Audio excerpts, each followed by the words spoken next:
It's everyone's friend, it's Tyler. It's everyone's friend, it's Tyler. Hey guys, Tyler here. For this video, I'll be responding to a channel that's called Somemorenews, where basically he claims that critical race theory is not being taught in school. Now, before I start my response, I first want to state that the video at hand is like 40 plus minutes long, and obviously I don't have the time and the effort to edit a hour-long plus video to respond to a 40-minute video. So instead, what I'm going to do is going to respond to the highlights that I found to be the most important, and without further hesitation, let us begin. Is it being taught to our children? Very briefly, the basic tenets of critical race theory, or CRT, emerged out of a framework for legal analysis in the late 1970s and early 1980s, created by legal scholars Derek Bell, Kimberly Crenshaw, and Richard Delgado, among others. Less briefly, critical race theory argues that racism is not just a matter of personal prejudice or explicit legal discrimination, but can be found in everyday social practices and is embedded in our legal system. It places specific emphasis on history and context with relation to discussion of race in legal discourse, and seeks to understand how white supremacy was created and how it is maintained, and to examine its relationship to professed ideals such as the rule of law and equal protection. It argues that race is not only a social construct, but a legal construct, and that while the biological reality of race is false, there is a very real material dimension to being raced in the United States of American society, and that this dynamic has been both produced and sustained by law.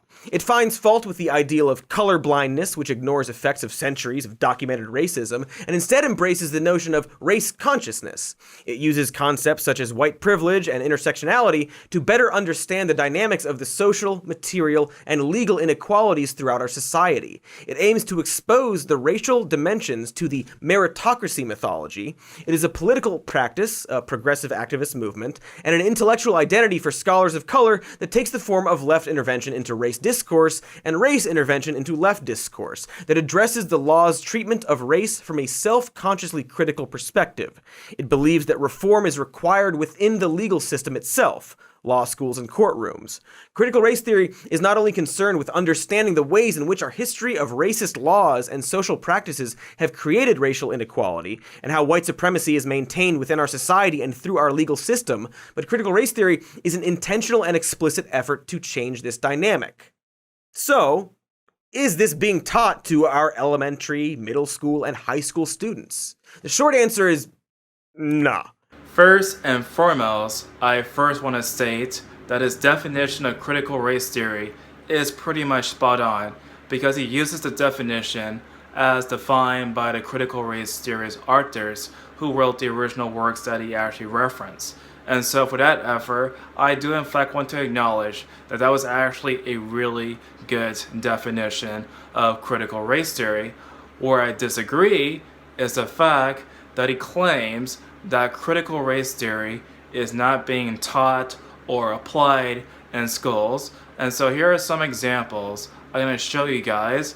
Now first, what I'm going to do, I'm going to define the terms of the various concept of critical race theory, and then I'm going to show you guys the exact example of what I mean when it's actually being used in schools. Now my main point of reference comes directly from Critical Race Theory An Introduction that was written by Richard Delgado, one of the founders for critical race theory. Now in this page right here, I find it to be really curious because it says, although critical race theory began as a movement in the law, it has readily spread beyond that discipline. Today, many in the field of education consider themselves critical race theorists who use CRT ideals to understand issues of school discipline and hierarchy, tracking, controversies over curriculum and history, and IQ and achievement testing. You heard that right, guys. One of the founders for critical race theory, according to Critical Race Theory An Introduction, has openly stated and acknowledged that educators use critical race theory as a frame of reference. However, that's not my only example on how critical race theory is of course being used in public schools. Critical Race Theory Summer School 2021, Forbidden Knowledge Fight Back, Unleashing the Transformative Power of Critical Race Theory. Teaching Truth to Power, CRT and Public Education. A central focus of the attack on CRT has unfolded within K-12 education in general, and local school boards and district in particular. In this channel, we will learn directly from classroom educators and education justice leaders on how they incorporated CRT insights, not the theory itself, into high school, social studies, history, and civics classrooms. By the way, the summer camp for critical race theory is actually being funded by Kimberly Kimstraw, the person behind Intersectionality. So yeah, here she is actually opening admittedly saying that they're using elements of critical race theory into high schools. Then of course we have a series of TikTok videos of teachers openly admitting to using CRT within public schools. This final example comes directly to one of the biggest teachers union across the United States. It states that the NAA will, with guidance of implementation from the NAA President and Chairs of Ethnic Minorities Affairs, will share and publicize through existing channels information already available on critical race theory, what it is and what it's not, have a team of staffers for members who want to learn more and fight back against anti-CRT rhetoric, and share information with other members as well as their community members. So yes, the critical race theorists in their own books stated that they're using education as part of the whole entire thing for critical race theory. Of course, the various teacher unions is also, of course, using critical race theory. There's a CRT Summer Camp that also teaches teachers about how to use critical race theory. So yes, it seems as though that it's actually no secret that teachers are applying the principles of this theory. The first element that teachers are using to teach students about critical race theory is this idea of whiteness studies. As defined by the book by Richard D'Angelo, it states that another emerging area of critical investigation is the study of the white race. For several centuries, at least, social scientists have been studying communities of color, discoursing, learning about their history, cultures, problems, and future prospects. Now a generation of scholars is pushing whiteness under the lens and examining the construction of the white race. If, as most contemporary thinkers believe, race is not objective or biologically significant, but constructed by a social sentiment and power struggle, how did the white race in America come to define itself? As you guys probably know, one of the bigger controversies for this whole entire whiteness studies was this whole entire chart that was done by the Smithsonian, which later took off their own personal site.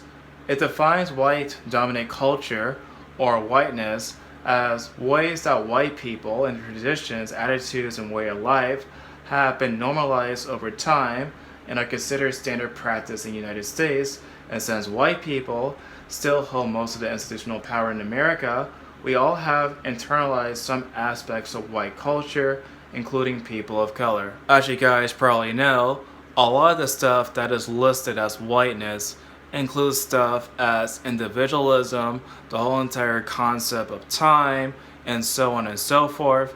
And so basically what they're trying to say, that the stuff that we use is basically just whiteness that's internalized.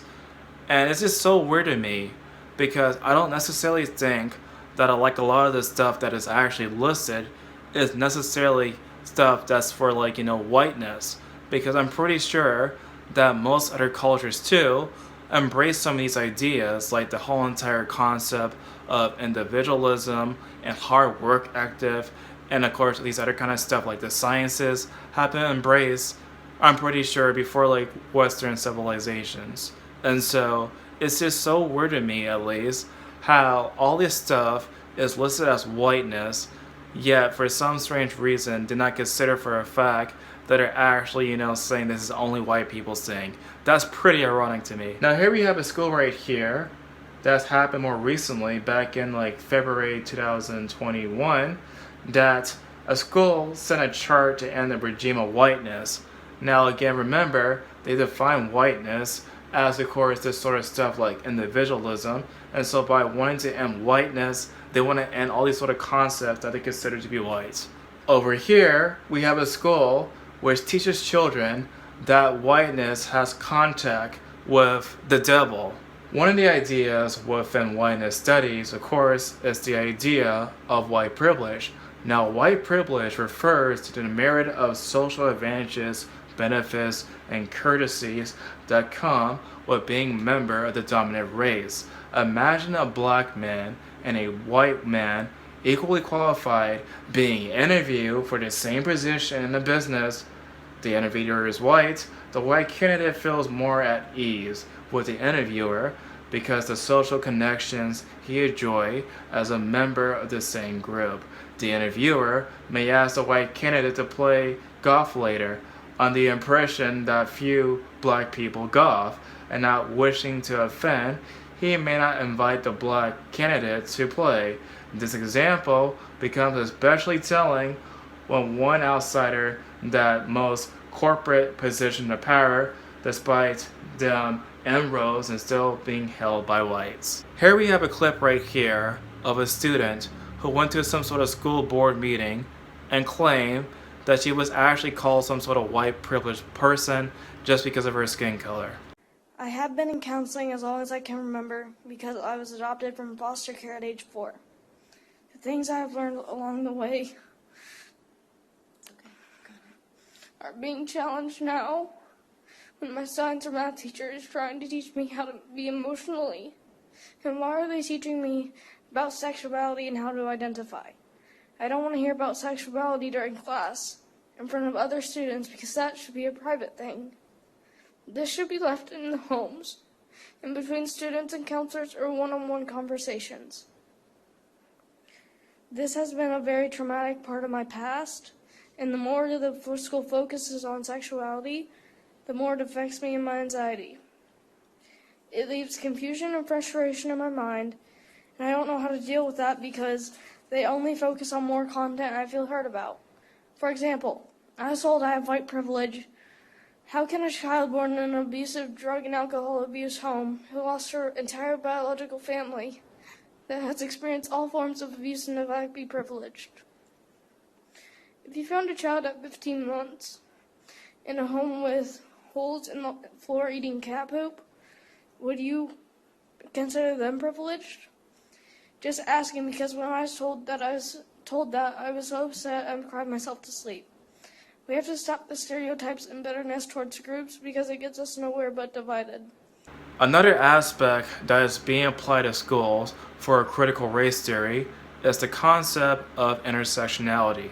Intersectionality is defined as the means of examination of race, sex, class, natural origin, and sexual orientation, and how their combination plays out in various settings. These categories, and still others, can be separated disadvantaging factors. What happens when an individual occupies more than one of these categories, for example, both gay and Native American, or both female and black? Individuals like these exist at an intersection of recognized sites of oppressions. Before I share with you guys the example of schools using intersectionality theory in classrooms, I first want to state that the idea of intersectionality in of itself is not necessarily terrible per se, because I do in fact believe that there are some sort of intersections that people experience differently than other people.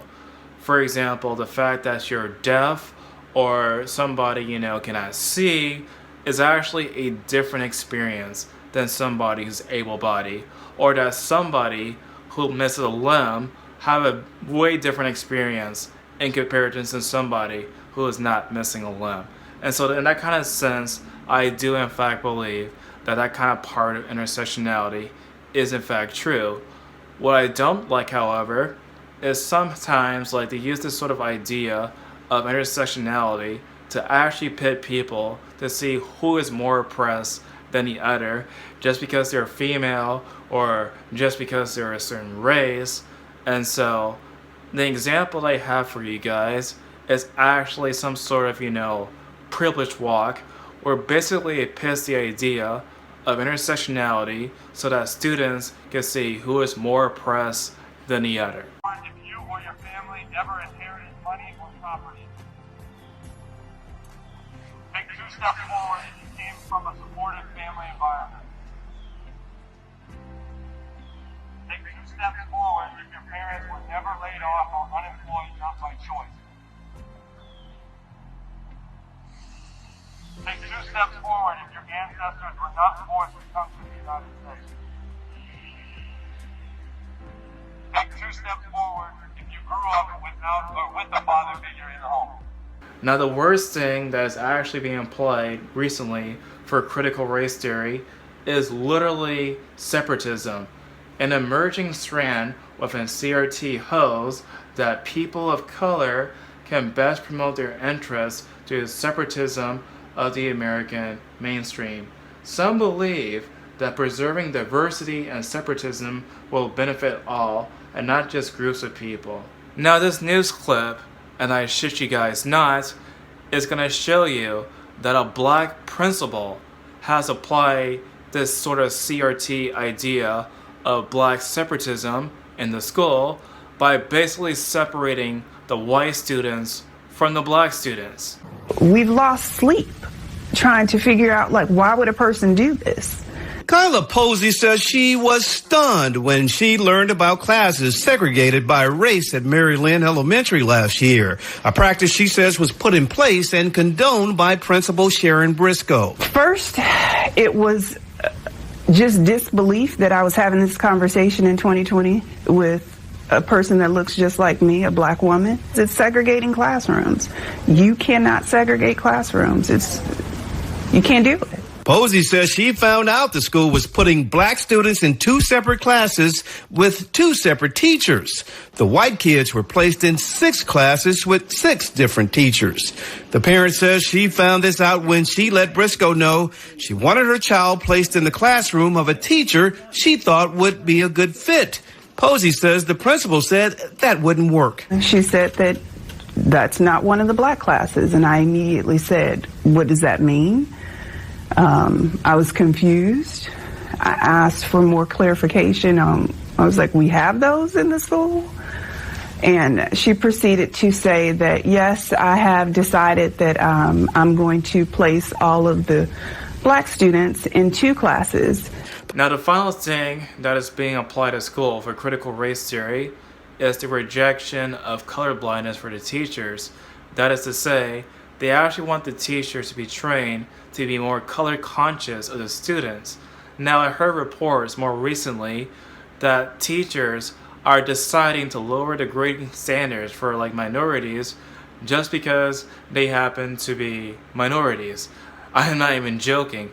Not only that though, but also the biggest story that I heard about was the absolute discrimination of Asian Americans. And so what they did was that they actually added points to African Americans because I guess they were lower on the progressive stack, and they actually took the points from the white students as well as the Asian students. And of course that was a humongous lawsuit, and of course the Asians won that lawsuit. Another example is this idea of equity, because you see, whiteness, is actually used in almost every part of the society, and because CRT activists want to dismantle whiteness, they want to apply the principles of equity. And so most businesses, even the government, is also applying this idea of equity. So to actually conclude this whole entire segment right here, basically CRT scholars openly stated that they're teaching, of course, elements of critical race theories to students with the whiteness studies and intersectionality, and they're also saying that they're applying the principles within the schools, and not just that, but the various principles like equity is being applied in all the business world and also the government. Saying that children are learning critical race theory in our schools is like saying kids are learning quantum physics because they started learning about atoms and molecules. Critical race theory is something that is being taught in college, primarily in law school, and involves critical thinking and debate, where students are encouraged to examine the ideas involved and ask whether or not they hold up to scrutiny. I love how people could give me like the arguments to use back against them, because critical race theory and also how it's being applied by students is literally the same thing as mathematics.